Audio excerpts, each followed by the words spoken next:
वहीं हिजबुल्लाह के साथ साथ सीरिया भी बहुत मुश्किल में पड़ गया है। 24 घंटे के अंदर लेबनान में इतने बम मारे गए कि हिजबुल्लाह ठंडा पड़ गया। ये दावा इजराइल की तरफ से किया जा रहा है।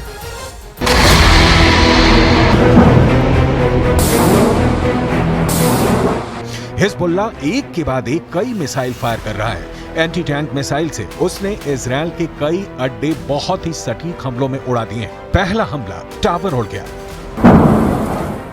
दूसरा हमला रेडार तबाह हो गया, तीसरा हमला एक और अड्डा तहस नहस हो गया। ये जगह है लेबनान और इजराइल के बॉर्डर पर शीबा फार्म्स का इलाका, दुनिया के सबसे खतरनाक बॉर्डर्स में से एक। और यहाँ बने हैं इजराइल के 5 बहुत ही खतरनाक अड्डे।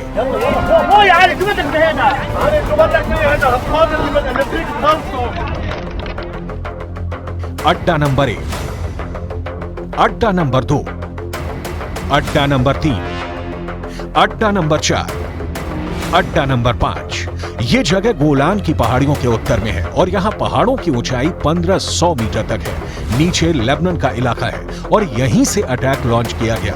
इस ग्राफिक से समझ सकते हैं कि इस इलाके की टोपोग्राफी, कौन कहां मौजूद है, कौन सा इलाका किसके पास है। सबसे पहले इजराइल का अड्डा नंबर 1 शतुला इलाके में बने इस अड्डे पर हिजबुल्लाह ने किया पहला हमला। इजराइल का अड्डा नंबर 1 हिजबुल्लाह का पहला टारगेट। हिजबुल्लाह ने कॉर्नेट मिसाइल से अटैक किया जो सीधे जाकर इजराइल का एक टावर उड़ा देती है। हिजबुल्लाह की ये रेंज देखकर इजराइल के कैंप में खलबली सी मच गई है, क्योंकि निशाना भी बिल्कुल सटीक लगा और टावर पूरी तरह तबाह हो गया। इसके बाद टारगेट बना इजराइल का अड्डा नंबर 2। ये भी शतुला इलाके में है और यहाँ हिजबुल्लाह ने किया दूसरा हमला। अड्डा नंबर 2 हिजबुल्लाह का दूसरा टारगेट। इस बार हिजबुल्लाह ने BGM-71 TOW anti tank missile का इस्तेमाल किया।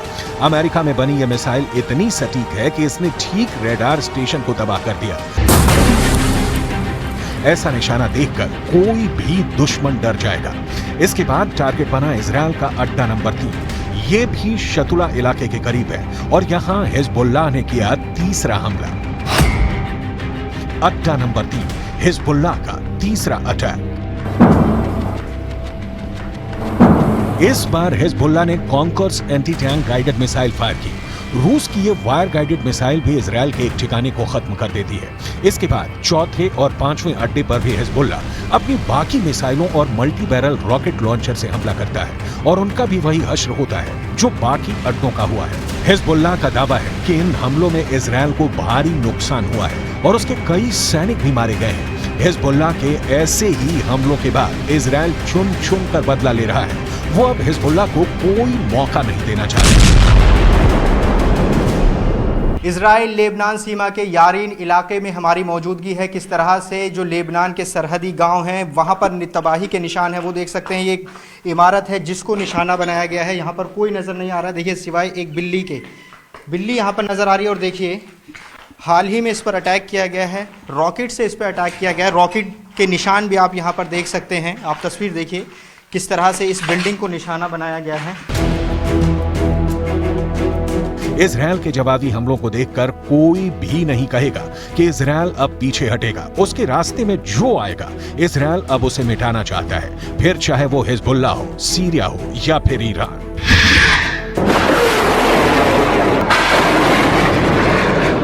That in response to the Israeli incursions, the airstrikes that are taking place, the Iranians have been telling everybody overtly and loudly that they will proliferate, they will escalate if necessary. And again, going back to those rules, one of the ways that you can escalate without necessarily risking getting your teeth kicked in, if you're the Iranian leadership, is by doing these. Israel और Gaza के बीच शुरू हुई जंग अब पूरी दुनिया को अपनी चपेट में ले सकती है। ये युद्ध लेबनान और सीरिया में तो दाखिल हो ही चुका है। अब पूरा पश्चिम एशिया इसकी जद में कैसे आएगा, सबको यही डर सता रहा है। हिजबुल्लाह इस वक्त इजराइल के युद्ध में बड़ा पलीता लगा सकता है और इसका असर लेबनान की जमीन पर दिखने लगा है। ये दक्षिणी लेबनान है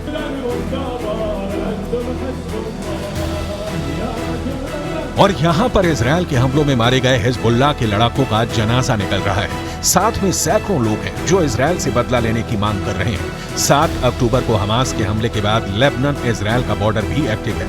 यहाँ पर इजराइल ने जितने भी हमले किए हैं उसमें हिजबुल्लाह के 40 से ज्यादा लड़ाके मारे जा चुके हैं। हिजबुल्लाह वो संगठन है जिसे ईरान से पूरी मदद मिलती है और ईरान हिजबुल्लाह को इजराइल के खिलाफ एक बड़े हथियार के तौर पर इस्तेमाल भी करता आया है। इसलिए अगर हिजबुल्लाह को नुकसान उठाना पड़ रहा है तो समझ लीजिए कि ईरान को भी बड़ा झटका लग रहा है। वैसे नेतन्याहू भी यही चाहते हैं, लेकिन उनकी ये ख्वाहिश अब पश्चिम एशिया को बारूद के ढेर पर बैठा चुकी है।